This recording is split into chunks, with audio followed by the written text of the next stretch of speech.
181 മുതൽ 253 kilometre per വേഗതയിൽ സഞ്ചരിക്കുന്ന F2 കാറ്റഗറിയിലുള്ള ഒരു ചുഴലിക്കാറ്റാണ് നമ്മളിപ്പോൾ കണ്ടുകൊണ്ടിരിക്കുന്നത്. നോർത്ത് ഈസ്റ്റ് ഡയറക്ഷനിൽ നിന്നും സൗത്തിലേക്ക് 35 ഡിഗ്രി ദിശ മാറി സഞ്ചരിക്കുന്ന ഒരു ചുഴലിക്കാറ്റാണ് ഇതെന്നാണ് കാലാവസ്ഥാ നിരീക്ഷകർ അറിയിച്ചിരിക്കുന്നത്. ഇതിന് പ്രകാരം വളരെ സേഫായ അടുത്തുള്ള പ്ലേസിലാണ് ഞങ്ങൾ നിൽക്കുന്നതും നിങ്ങളിലേക്ക് ഈ വിവരം എത്തിക്കുന്നതും. കർഷകർക്കടക്കം ഒരുപാട് പേർക്ക് നാശനഷ്ടങ്ങൾ സംഭവിച്ചു എന്നാണ്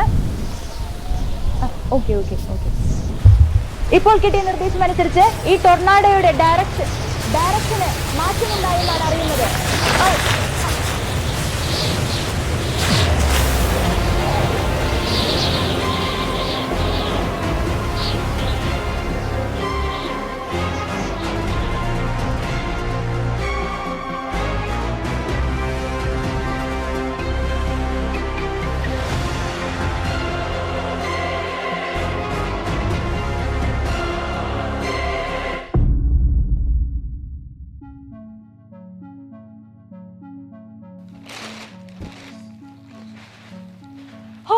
എന്തൊരു പവർ ആലേ ഈ ചുഴലിക്കാറ്റിന്. നിങ്ങൾ കണ്ടതല്ലേ, തന്റെ മുമ്പിലുള്ള എല്ലാ വസ്തുക്കളെയും പിഴുതെറിഞ്ഞ് തള്ളി മാറ്റിയാണ് ഈ ചുഴലിക്കാറ്റ് സഞ്ചരിക്കുന്നത്. എങ്ങനെയാണ് ഈ ചുഴലിക്കാറ്റ് അഥവാ ടൊർണാഡോ ഫോം ചെയ്യുന്നത്? അതിനാദ്യം വിൻഡ് എന്താണെന്ന് അറിയണം. Actually moving air is called wind. എങ്ങനെയാണ് എയർ മൂവ് ചെയ്യുന്നത്? ഹൈ എയർ പ്രഷർ റീജിയനിൽ നിന്നും ലോ എയർ പ്രഷർ റീജിയനിലേക്കാണ് വിൻഡ് എപ്പോഴും മൂവ് ചെയ്യുന്നത്. The greater the difference in pressure, the faster the wind moves. അതായത് പ്രഷർ ഡിഫറൻസ് കൂടുന്നതിനനുസരിച്ച് വിൻഡിന്റെ സ്പീഡും കൂടുന്നു. അപ്പോൾ എങ്ങനെയാണ് ഈ പ്രഷർ ഡിഫറൻസ് ഫോം ചെയ്യുന്നത്? നമുക്ക് എല്ലാവർക്കും അറിയാം, നമ്മുടെ എർത്ത് സർഫസിൽ സൺറൈസ് വീഴുന്നുണ്ടല്ലേ. ഈ സൺറൈസ് കാരണം എർത്ത് സർഫസിന് തൊട്ടു മുകളിലുള്ള എയർ ചൂടായി മുകളിലേക്ക് പൊന്തുന്നു. എക്സ്പാൻഡ് ചെയ്തിട്ടാണ് ഇത് മുകളിലേക്ക് പൊന്തുന്നത്. സോ ഇവിടെ ഒരു ലോ പ്രഷർ റീജിയൻ ഫോം ചെയ്യുകയാണ് ചെയ്യുന്നത്. സോ ഈ ലോ പ്രഷർ റീജിയനിലേക്ക് ചുറ്റുമുള്ള കോൾഡ് എയർ എത്തുന്നു. ഇതിനെയാണ് കൺവെക്ഷൻ ഇൻ എയർ എന്ന് വിളിക്കുന്നത്. ഈ ഒരു തിയറി അനുസരിച്ചാണ് നമ്മുടെ ചുറ്റുമുള്ള സ്മോക്ക്, പുകയൊക്കെ മുകളിലേക്ക് ഉയർന്നു പോകുന്നത്. സോ നമ്മുടെ ചുറ്റുമുള്ള അറ്റ്മോസ്ഫിയറിക് പ്രഷറിനെ കുറിച്ച് കൂടുതൽ മനസ്സിലാക്കുന്നതിന് വേണ്ടി നമുക്കൊരു എക്സ്പെരിമെന്റ് ചെയ്തു നോക്കാം. അതിനായി ഒരു ടിൻ ക്യാൻ നമ്മൾ എടുക്കുന്നു. ഈ ടിൻ ക്യാനിന് ഒപ്പം ഒരു ടൈറ്റ് ഫിറ്റിംഗ് സ്റ്റോപ്പറും നമ്മൾ എടുക്കുന്നുണ്ട്. ഈ ടിൻ ക്യാൻ ഓപ്പൺ ആക്കി വെച്ച് അതിലേക്ക് കുറച്ച് വെള്ളം നമ്മൾ ഒഴിക്കുന്നു. എന്നിട്ട് ഈ ടിൻ ക്യാനിലെ എയറിനെ മൊത്തത്തിൽ പുറത്തേക്ക് തള്ളിവിടുന്നതിനായിട്ട് ഈ ടിൻ ക്യാൻ നന്നായി ചൂടാക്കുന്നു. സോ സ്റ്റീം ഡെവലപ്പ് ചെയ്യുന്നത് വരെ നമ്മൾ ടിൻ ക്യാൻ ചൂടാക്കിക്കൊണ്ടിരിക്കുകയാണ്. ഇനി ഈ ടിൻ ക്യാനിലെ ആവികൾ മൊത്തം പുറത്തേക്ക് പോയി കഴിഞ്ഞാൽ നമുക്ക് ടൈറ്റ് ഫിറ്റിംഗ് സ്റ്റോപ്പർ യൂസ് ചെയ്ത് അതിന്റെ വായ്ഭാഗം മുറുകെ അടച്ചു വെക്കാം. സോ നമ്മൾ എന്താണ് കാണുന്നത്? യെസ്, എന്തായത്? നമ്മുടെ ടിൻ ക്യാൻ ക്രഷ്ഡ് ആയി പോയല്ലേ. എന്തുകൊണ്ടാണ് ഇത് സംഭവിച്ചത്? നമുക്കറിയാം, ടിൻ ക്യാനിന്റെ ഉള്ളിൽ എയർ ഒന്നുമില്ല. അപ്പോൾ ചുറ്റുമുള്ള അറ്റ്മോസ്ഫിയറിക് പ്രഷറിനെ ബാലൻസ് ചെയ്യുന്നതിന് വേണ്ടി ടിൻ ക്യാനിനുള്ളിൽ ഒന്നുമില്ലാതെ വരുന്നു. അതുകൊണ്ടാണ് ഈ ടിൻ ക്യാൻ ക്രഷ്ഡ് ആയി പോയത്. ഓക്കെ, അങ്ങനെയാണെങ്കിൽ നമ്മൾ ഡെയിലി ലൈഫിൽ ചെയ്യുന്ന ഏറ്റവും സിമ്പിൾ എക്സാമ്പിൾ ആണ് എയർ പമ്പിംഗ്. നമുക്കറിയാം, എയർ പമ്പ് യൂസ് ചെയ്താണ് നമ്മൾ സൈക്കിളിലേക്കോ അതുപോലെ ഫുട്ബോളിലേക്കോ ഒക്കെ എയർ ഫിൽ ചെയ്യുന്നത്. സോ ഇവിടെ നമ്മൾ എന്താണ് ചെയ്യുന്നത്? പിസ്റ്റൺ യൂസ് ചെയ്ത് നമ്മൾ കംപ്രസ് ചെയ്ത് എയറിനെ വാൽവിലൂടെ ഹൈ പ്രഷറോടെയാണ് ടയറിലേക്കും ഫുട്ബോളിലേക്കും ഒക്കെ എത്തിക്കുന്നത്. സോ ഇവിടെ നമ്മൾ ഈ വാൽവിൽ ജസ്റ്റ് ഒന്ന് ഫിംഗർ വെച്ച് നമ്മൾ പ്രസ് ചെയ്യുകയാണെങ്കിൽ ഓട്ടോമാറ്റിക്കലി അതിലെ എയറിന് പുറത്തേക്ക് വരാൻ സാധിക്കാതെ വരുന്നു. അപ്പോൾ ഈ എയർ പിസ്റ്റണിൽ ഒരു പ്രഷർ എക്സേർട്ട് ചെയ്യുകയാണ് ചെയ്യുന്നത്. സോ ഇതാണ് നമ്മുടെ റിയൽ ലൈഫിലെ പ്രഷർ യൂസ് ചെയ്യുന്ന ഒരു സിമ്പിൾ എക്സാമ്പിൾ. ഇനി ഇതുപോലെ പ്രഷർ ഡിഫറൻസിനെ ബേസ് ചെയ്തിട്ടുള്ള ഒരു ആക്ടിവിറ്റി കൂടി നമുക്ക് ചെയ്തു നോക്കാം. അതിനായി ഒരേ വലുപ്പമുള്ള 2 ബലൂൺസിനെ ഇതുപോലെ എടുക്കുക.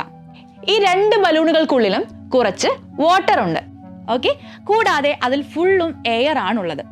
സോ ഈ 2 ബലൂൺസും തമ്മിലുള്ള ഡിസ്റ്റൻസ് എന്ന് പറയുന്നത് 8 മുതൽ 10 സെന്റിമീറ്റർ വരെയാണ്. നമ്മൾ ഈ ബലൂണുകൾക്കിടയിലൂടെ ഒന്ന് ജസ്റ്റ് ഊതി നോക്കുകയാണ്.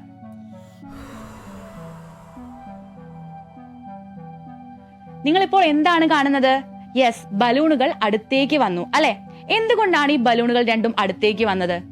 നമുക്കറിയാം, ഇതിനുള്ളിലുള്ള എയർ എന്താണ്, നമ്മൾ ഊതുമ്പോൾ പുറത്തേക്ക് പോവുകയാണ്. അപ്പൊ അവിടെ ലോ എയർ പ്രഷർ ഫീൽ ചെയ്യും. സോ ബലൂണുകൾക്ക് സൈഡിലുള്ള ഹൈ എയർ പ്രഷർ കാരണമാണ് ഇത് അടുത്തേക്ക് ഇങ്ങനെ വരുന്നത്. ഓക്കെ, അപ്പോൾ ഇത്രയും സിമ്പിൾ എക്സ്പെരിമെന്റോടെ നമുക്ക് മനസ്സിലാവും wind accompanied by reduced air pressure എന്നുള്ള കാര്യം. സോ ഇനി നമ്മൾ ഓൾറെഡി കൺവെക്ഷൻ ഇൻ എയറിനെ കുറിച്ച് ഓൾറെഡി നമ്മൾ കണ്ടതാണല്ലേ. സോ അതിനെ കുറച്ചും കൂടി ഡീറ്റെയിൽഡ് ആയിട്ട് ഒരു എർത്തിനെ കൺസിഡർ ചെയ്ത് നമുക്ക് എക്സ്പ്ലെയിൻ ചെയ്യാം. അതിനുവേണ്ടി നമ്മൾ ഒരു എർത്തിനെ കൺസിഡർ ചെയ്യുന്നു. നമുക്കറിയാം നമ്മുടെ എർത്തിന് ചുറ്റും സൺറൈസ് വീഴുന്നുണ്ടല്ലേ. ഈ സൺറൈസ് അൺഈവൻ ആയിട്ടാണ് നമ്മുടെ എർത്തിന് ചുറ്റും വീഴുന്നത്. സോ എർത്തിന് 2 റീജിയൻസ് ആണുള്ളത്, ഇക്വറ്റോറിയൽ റീജിയണും പോളാർ റീജിയണും. ഇക്വറ്റോറിയൽ റീജിയനിലുള്ള സൺലൈറ്റിന് ഇന്റൻസിറ്റി വളരെയധികം കൂടുതലായിരിക്കും പോളാർ റീജിയൻസിനേക്കാളും. സോ ഇക്വറ്റോറിയൽ റീജിയനിലുള്ള എയർ കൂടുതൽ ചൂടാകുന്നു, എന്നിട്ട് മുകളിലേക്ക് എക്സ്പാൻഡ് ചെയ്ത് പൊന്തിപ്പോകുന്നു. അവിടെ ആ ഒരു ഗ്യാപ്പ് ഫിൽ ചെയ്യുന്നതിന് വേണ്ടി പോളാർ റീജിയൻസിൽ നിന്നും കോൾഡ് എയർ ഇക്വറ്റോറിയൽ റീജിയനിലേക്ക് എത്തുന്നു. അങ്ങനെയാണ് ഇവിടെ വിൻഡ് അല്ലെങ്കിൽ പ്രോപ്പർ എയർ ഫ്ലോ ഉണ്ടാകുന്നത്. ഇതാണ് നമ്മുടെ സിമ്പിൾ വിൻഡ് എന്ന് പറയുന്നത്. ഇനി മൺസൂൺ വിൻഡ് എന്താണെന്ന് അറിയാമോ? Monsoon wind uneven heating of land and വാട്ടറിനെ ബേസ് ചെയ്താണ് ഇരിക്കുന്നത്. ആക്ച്വലി സമ്മർ ടൈംസിലാണ് മൺസൂൺ വിൻഡ്സ് കൂടുതലായും കാണാം. സമ്മർ ടൈംസിൽ നമുക്കറിയാം ലാൻഡ് ആണ് പെട്ടെന്ന് ചൂടാകുക. ലാൻഡ് ചൂടായി ലാൻഡിലെ എയർ, ലാൻഡിന്റെ തൊട്ട് മുകളിലുള്ള എയർ ചൂടായി മുകളിലേക്ക് എക്സ്പാൻഡ് ചെയ്ത് പൊന്തിപ്പോകുന്നു. സോ ഓട്ടോമാറ്റിക്കലി ഓഷ്യനിൽ തൊട്ട് മുകളിലുള്ള എയർ കോൾഡ് എയർ ആയിരിക്കും, ആ എയർ ലാൻഡിലേക്ക് എത്തുന്നു. സോ ഇങ്ങനെയുള്ള ഈ ഒരു എയർ ഫ്ലോയെ തന്നെയാണ് നമ്മൾ മൺസൂൺ വിൻഡ്സ് എന്ന് പറയുന്നത്. സോ മൺസൂൺ എന്ന വാക്കിന്റെ അറബിക് മീനിങ് മൗസം എന്നാണ്.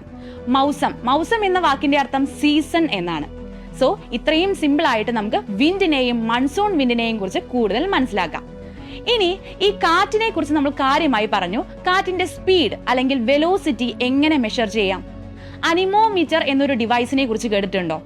അനിമോമീറ്ററിൽ ആക്ച്വലി 3-4 സ്മോൾ ആയിട്ടുള്ള ഹെമിസ്ഫിയർ കപ്സ് ആണ് ഉള്ളത്.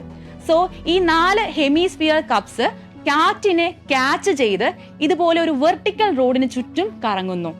ഇങ്ങനെ കറങ്ങുമ്പോൾ ഇതിന്റെ റവല്യൂഷൻ നമുക്ക് ഒരു ഇലക്ട്രിക്കൽ ഡിവൈസ് യൂസ് ചെയ്ത് റെക്കോർഡ് ചെയ്യാം. അതുവഴി നമുക്ക് കാറ്റിന്റെ സ്പീഡ് അല്ലെങ്കിൽ വെലോസിറ്റി കണ്ടുപിടിക്കാനായി സാധിക്കും. സോ ഇത്രയുമൊക്കെയാണ് നമുക്ക് കാറ്റിനെ കുറിച്ച് മനസ്സിലാക്കാനുള്ളത്.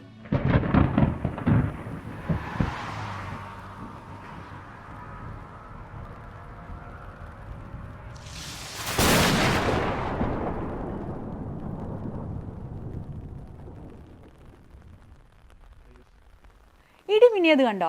എങ്ങനെയാണ് ഈ ഇടിമിന്നൽ ഉണ്ടാകുന്നത്? ആക്ച്വലി നിങ്ങൾ തണ്ടർ സ്റ്റോമിനെ കുറിച്ച് കേട്ടിട്ടുണ്ടോ? എങ്ങനെയാണ് ഈ തണ്ടർ സ്റ്റോമിന്റെ ഫോർമേഷൻ എന്ന് നമുക്കൊന്ന് നോക്കാം. ആക്ച്വലി ഇന്ത്യ പോലുള്ള ഹോട്ട് ഹ്യൂമിഡ് ട്രോപ്പിക്കൽ ഏരിയാസിലാണ് ഈ ഒരു തണ്ടർ സ്റ്റോം ഫ്രീക്വന്റ് ആയിട്ട് കാണുന്നത്. ആക്ച്വലി ഈ ഏരിയയിലുള്ള ഹൈ ടെമ്പറേച്ചർ കാരണം ഇവിടെ ഒരു ഹൈ സ്പീഡിലുള്ള ഒരു അപ്വേർഡ് റൈസിംഗ് വിൻഡ് ഫോം ചെയ്യുന്നു. സോ ഈ റൈസിംഗ് വിൻഡ് നമ്മുടെ എർത്തിന്റെ സർഫസിലുള്ള വാട്ടർ ഡ്രോപ്ലെറ്റ്സിനെ വേപ്പർ സ്റ്റേറ്റിലാക്കി മുകളിലേക്ക് എത്തിക്കുന്നു. സോ ഇവിടെ എത്തി അത് ഫ്രീസായി ഐസ് ക്രിസ്റ്റൽസ് ഫോം ചെയ്യുന്നു. സോ ഈ ഐസ് ക്രിസ്റ്റൽസും വാട്ടർ ഡ്രോപ്ലെറ്റ്സും കൂടിയുള്ള ഇതാണ് നമ്മുടെ ക്ലൗഡ്. ഓക്കെ, സോ ഈ ക്ലൗഡിൽ ഒരു ഫ്രിക്ഷൻ ഉണ്ടാകുന്നുണ്ട്. ഈ പാർട്ടിക്കിൾസ് അങ്ങോട്ടും ഇങ്ങോട്ടും മൂവ് ചെയ്യുമ്പോൾ ഫ്രിക്ഷൻ കാരണം അവിടെ ചാർജസ് ഫോം ചെയ്യുന്നു. ഈ ചാർജസ് സെപ്പറേറ്റഡ് ആയി പോകുന്നത് നിങ്ങൾ കാണുന്നില്ലേ? യെസ്, ഈ ചാർജസ് മുകളിലായിട്ട് പോസിറ്റീവ് ചാർജസും അതുപോലെ ക്ലൗഡിന്റെ താഴ്ഭാഗത്ത് നെഗറ്റീവ് ചാർജസുമാണ് ഫോം ചെയ്യുന്നത്.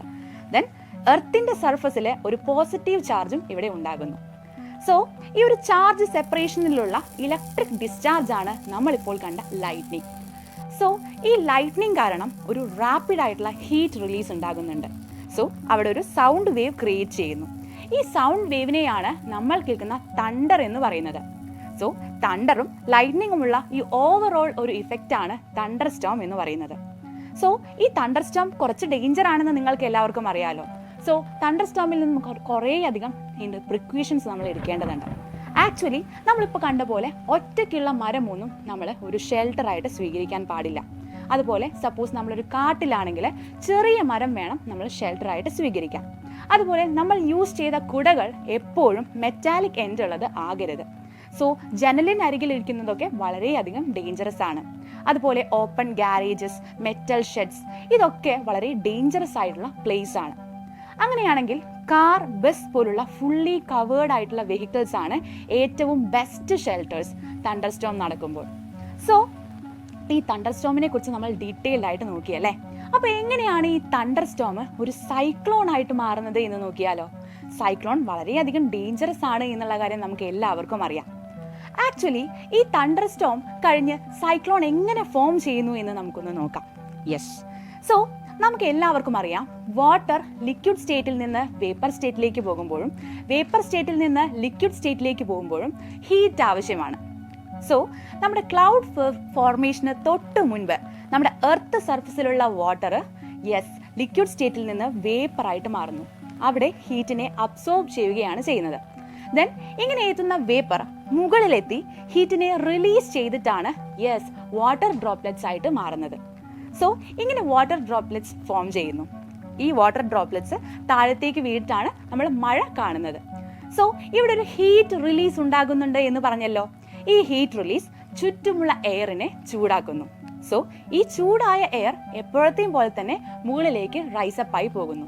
സോ ഈ ഒരു ലോ പ്രഷർ റീജിയനെ ഫിൽ ചെയ്യുന്നതിന് വേണ്ടി ചുറ്റുമുള്ള കോൾഡ് എയർ റഷ് ചെയ്ത് അവിടേക്ക് എത്തുന്നു. സോ ഇങ്ങനെയാണ് ഇവിടെ ഒരു ലോ പ്രഷർ റീജിയൻ ക്രിയേറ്റ് ചെയ്യുന്നത്. ആക്ച്വലി ഈ ലോ പ്രഷർ റീജിയനുള്ള ഈ കാം ആൻഡ് ക്ലിയർ ആയിട്ടുള്ള ഈ ഒരു ഏരിയനാണ് നമ്മൾ ഐ ഓഫ് ദി സൈക്ലോൺ എന്ന് വിളിക്കുന്നത്. സോ ഈ ഒരു പ്രോസസ് റിപ്പീറ്റ് ചെയ്ത് ഐ ഓഫ് സൈക്ലോണിന് ചുറ്റും ഒരു ഹൈ സ്പീഡ് റൊട്ടേറ്റിംഗ് വിൻഡ് ഉണ്ടാകുന്നുണ്ട്. ആക്ച്വലി ഈ ഒരു കണ്ടീഷനെയാണ് നമ്മൾ സൈക്ലോൺ എന്ന് വിളിക്കുന്നത്. സോ സൈക്ലോണിനെ ഡിപ്പെൻഡ് ചെയ്യുന്ന സെവറൽ ഫാക്ടേഴ്സ് ഉണ്ട്. Wind direction, wind speed, humidity, temperature, ഇതെല്ലാം അതിനെ ഡിപ്പെൻഡ് ചെയ്യുന്ന ഫാക്ടേഴ്സ് ആണ്. സോ ഈ സൈക്ലോണിനെ വേൾഡിന്റെ പല റീജിയൻസിലും പല നെയിമിലാണ് നമ്മൾ വിളിക്കുന്നത്. ആക്ച്വലി അമേരിക്കൻ കോണ്ടിനെന്റിൽ ഹർക്കീൻ എന്നാണ് ഇതിനെ നമ്മൾ വിളിക്കുക. അതുപോലെ ജാപ്പനീസ്, ഫിലിപ്പൈൻസുകാർ ഈ സൈക്ലോണിനെ ടൈഫൂൺ എന്നാണ് വിളിക്കുന്നത്. സോ ഇത്രയും ഡേഞ്ചറസ് ആയിട്ടുള്ള ഈ സൈക്ലോൺ ഓർ ടൈഫൂൺ അതിന്റെ ആദ്യത്തെ സൂചന എന്തായിരിക്കും? ആക്ച്വലി അത് 100 കിലോമീറ്റർ ദൂരെയാണെങ്കിൽ പോലും നമ്മുടെ കടൽ തീരത്തുള്ള വെള്ളത്തിനെ കരയിലേക്ക് അത് അതിന്റെ ശക്തമായ കാറ്റ് കാരണം തള്ളുന്നു. ആക്ച്വലി 3 മുതൽ 10 മീറ്റർ ഹൈറ്റിലുള്ള ഒരു വാട്ടർ വാൾ പോലെയാണ് ഈ വാട്ടർ നമ്മുടെ സർഫസിലേക്ക് എത്തുന്നത്. സോ ഇതുമൂലം തീരപ്രദേശത്തുള്ള ജനജീവിതത്തെ അത് വളരെയധികം സ്തംഭിപ്പിക്കുന്നു. കൂടാതെ അവിടുത്തെ മണ്ണിന്റെ ഫെർട്ടിലിറ്റിനെയും അത് നന്നായി ബാധിക്കുന്നുണ്ട്. കൂടാതെ ഇതുമൂലമുള്ള തുടർച്ചയായ മഴ കാരണം അവിടെ ഫ്ലഡ് ഫോർമേഷനും ഉണ്ടാകുന്നുണ്ട്. സോ നമ്മൾ തണ്ടർ സ്റ്റോമും സൈക്ലോണും എന്താന്ന് ഡീറ്റെയിൽഡ് ആയിട്ട് നോക്കിയല്ലേ. സോ നമ്മൾ ഫസ്റ്റ് കണ്ട നമ്മുടെ ടൊർണാഡോയെ കുറിച്ച് നമുക്ക് നോക്കിയാലോ. ആക്ച്വലി ടൊർണാഡോ ഇത്തിരി ഡേഞ്ചറസ് ആളാണ്. സോ ടൊർണാഡോ എന്ന് പറയുന്നത് എന്താണ്? ആക്ച്വലി ഒരു ഫണൽ ഷേപ്പിൽ കാണുന്നതാണ് നമ്മുടെ ടൊർണാഡോ. ഓക്കെ, ഒരു റൊട്ടേറ്റിംഗ് കോളമാണ് which is appears as a dark funnel shaped cloud that is reaching from earth to the sky. So ഈ ഒരു ടൊർണാഡോ ശരിക്കും ഒക്കെ അറിയുന്നത് സൈക്ലോണിന്റെ ഉള്ളിലാണ്. ഐ ഓഫ് സൈക്ലോണിലുള്ള ലോ പ്രഷർ റീജിയനിലാണ് ടൊർണാഡോ ഫോം ചെയ്യുന്നത്. സോ ടൊർണാഡോ കാണുന്നത് പോലെ ഒരു ഫണൽ ഷേപ്ഡ് ആണല്ലേ. സോ ടൊർണാഡോയുടെ താഴെയുള്ള കാർസിനെയും അതുപോലെ ഹൗസസിനെയും അത് അതിന്റെ ഫണൽ ഷേപ്പിലേക്ക് സക്ക് ചെയ്തെടുത്ത് മുകളിലേക്ക് വലിച്ചെറിയുന്നു. അങ്ങനെയാണ് ഇതിന്റെ നാശനഷ്ടങ്ങൾ സംഭവിക്കുന്നത്. സോ ടൊർണാഡോ ഒരു നോർമൽ ടൊർണാഡോയാണെങ്കിൽ 50 മുതൽ 60 കിലോമീറ്റർ പെർ അവർ വേഗതയിലാണ് അത് സഞ്ചരിക്കുക. അതേസമയം ഒരു വയലന്റ് ടൊർണാഡോ ആണെങ്കിൽ 400 കിലോമീറ്റർ പെർ അവർ വേഗതയിൽ അത് സഞ്ചരിക്കുന്നു. അറ്റ്ലാന്റിക് റീജിയൻസിലാണ് മെയിൻ ആയിട്ട് ഈ ഒരു ടൊർണാഡോ ഫോം ചെയ്യുന്നത്. സോ ഇതിൽ നിന്ന് നമുക്ക് എന്ത് മനസ്സിലാക്കാം? Actually tornado is a natural disaster but not as dangerous as cyclone. So that's all about wind, cyclone and thunderstorm. So ഇനി മറ്റൊരു ഇൻട്രസ്റ്റിംഗ് വീഡിയോ ആയിട്ട് നമുക്ക് വീണ്ടും കാണാം. Thank you. Brilliant Study Center, India's #1 coaching center for NEET and JEE.